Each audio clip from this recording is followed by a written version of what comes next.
Mas o salmo continua, veja lá. O Senhor é o meu pastor e nada me faltará. Há uma teologia que se prega muito hoje, em várias vertentes, eu não quero então dar carimbo para ela, que olha para esse nada e atrela-o a coisas dessa terra, bem concretas. O camarada diz, está aqui, ó, nada me faltará. Casa de campo, casa da praia, casa na neve, casa na lua, casa no fundo do mar. Você tem direito de tudo, nada vai te faltar. E trabalha esse texto como se ele estivesse falando de coisas. Eu, quando tenho necessidade real de coisas, falo com Deus sobre isso. E eu acredito que Deus, na sua graça, move os processos também das coisas que não são essenciais. Mas esse texto não está falando disso. Até porque, meu irmão, para ter casa de praia, carro do ano, avião particular, qualquer coisa que você quiser falar, você não precisa ser crente. Bandido tem, traficante tem, político safado tem, não tem? Tem, não precisa ser crente. Trabalhar, vamos ter castelo, não é? A gente falando do castelo, que a gente quer habitar no castelo, tem castelo aí, ó. Tem gente que tem porque trabalhou muito, tem gente que tem porque articula bem, porque faz lobby, porque é nosso cego, tem de tudo. Esse texto está à margem disso, ele não está falando disso. Olha para o texto. No hebraico é como se tivesse 2 pontos aí. Nada me faltará. 2 pontos. Vamos falar então. O que não falta? Primeiro, ele me faz repousar em pastos verdejantes. Essa figura, essa memória de tranquilidade em meio à agitação. Tranquilidade em meio à adversidade. A compreensão do suprimento de Deus, de que a sua graça nos basta e que, movidos e alimentados por ela, continuamos e conseguimos seguir uma segunda e uma terceira milha. Ele me faz repousar em tempos de agitação. Ele me faz repousar em tempos de depressão, de angústia. Ele me faz repousar em tempos onde crianças de 5 anos olham para suas professoras no colégio e falam, tia, eu estou estressada. Palavra que a minha avó não fazia a menor ideia do que significava, tendo 15 filhos. Não é? São tempos difíceis. Em meio a essa confusão, a esse tumulto, ele me faz repousar. Opa, nada me faltará. Repouso, conforto, consolo nesse aspecto. Mas ele continua. Refrigera a minha alma. Qual shopping de Ribeirão Preto está com promoção lá de refrigério de alma? Me diga. Aqui refrigério, compre 3, leve 4. Temos refrigério em gota, refrigério em pó, refrigério instantâneo, tipo miojo, põe água e deu. Qual foi a loja onde você viu ser vendido refrigério da alma? Qual farmácia dessa cidade tem refrigério para almas inquietas, que estão incandescentes, ardendo por paixões erradas? Qual hospital dessa cidade tem um especialista em refrigério da alma? Nenhum. Só tem a capacidade de refrigerar a alma de um ser humano aquele que a criou. Por isso, em sua sabedoria, o salmista diz, nada me faltará. Inclusive, refrigério da alma. Porque essa é uma dimensão da existência que só ele poderia tocar. E ele toca.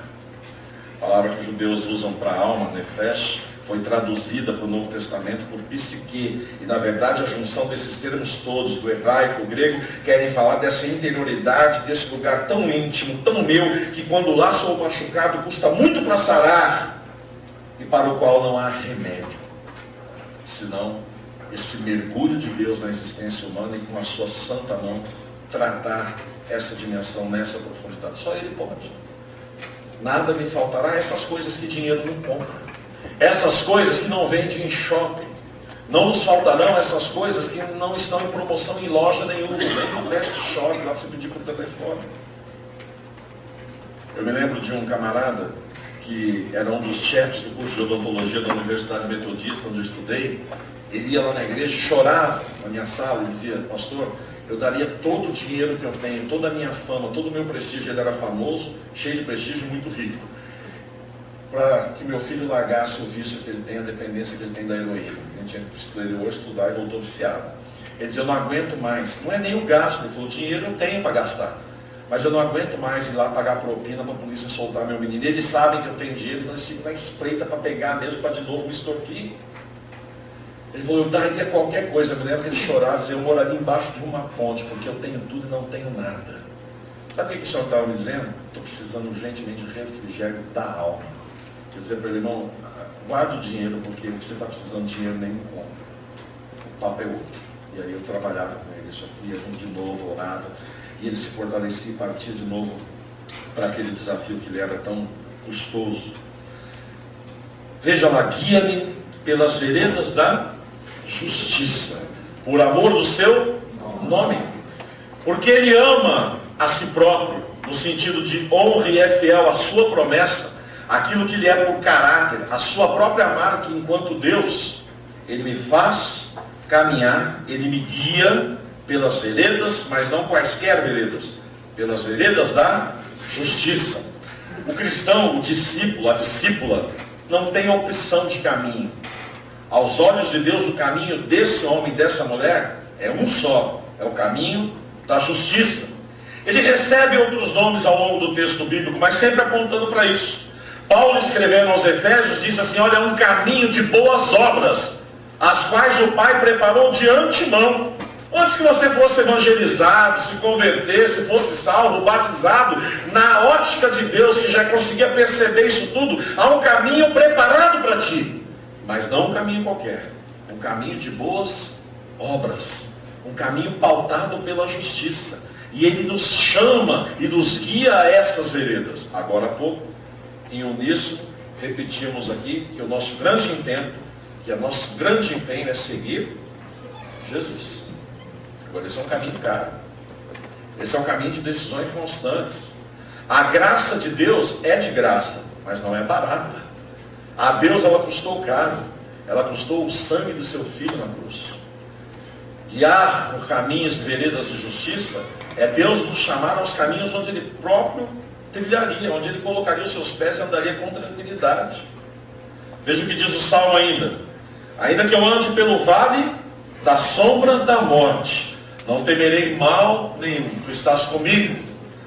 Você já andou no vale da sombra da morte? Eu já passei lá, não é? Pelo menos 2 vezes. O negócio não é muito cheiroso, não é muito confortável, não. E numa delas eu passei bem perto, não é? Cheguei a escutar o som do baile, não é? Assim, dava para ouvir o volume. Deixa eu te dizer uma coisa.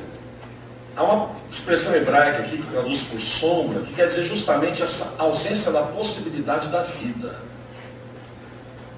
O vale da sombra da morte é quando a gente, numa situação, numa conjuntura qualquer, se distancia daquele que é a plena fonte da vida, saber o próprio Deus.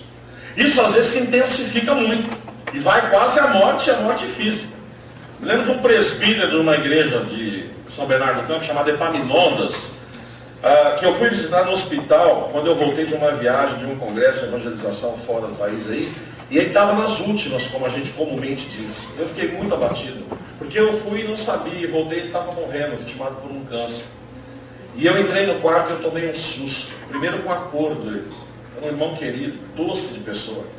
E agora eu olhava para aquele homem naquela cama e ele tinha uma cor que me fazia o tempo todo lembrar, por mais que eu não quisesse, da expressão do Apocalipse que diz que um dos cavalos que aparecia tinha uma cor como que amarelada, a palavra hebraica traduz um amarelo assim, estranho, não é? Ruim de se ver, que era o cavalo da morte.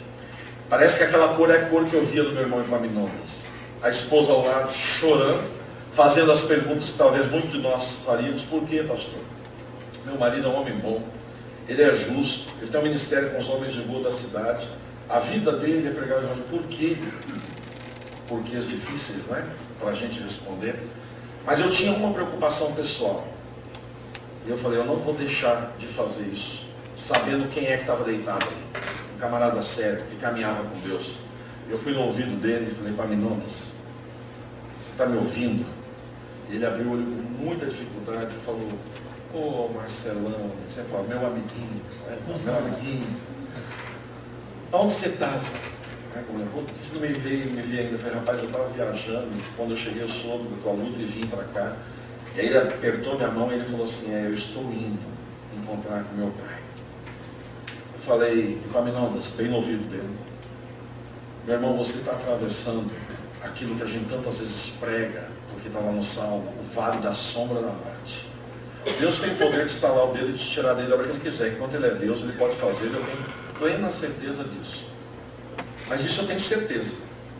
O que eu queria confirmar aqui é se for a hora dessa travessia, você está pronto para encarar o vale da sombra da morte? Ele me respondeu, não temerei mal nenhum, porque ele está comigo, a sua vara e o seu cajado me consola. Tudo o que eu queria ouvir. Eu fui para casa, quando cheguei a esposa dele, eu falei, ele morreu, volta para a gente sepultar. Mas esse cara estava preparado. Esse é um cara que olhava lá do outro lado do rio e via o seu pastor com o braço aberto e dizendo, vem filho. E eu fico me perguntando, será que a gente tem muita gente preparada assim na igreja hoje em dia?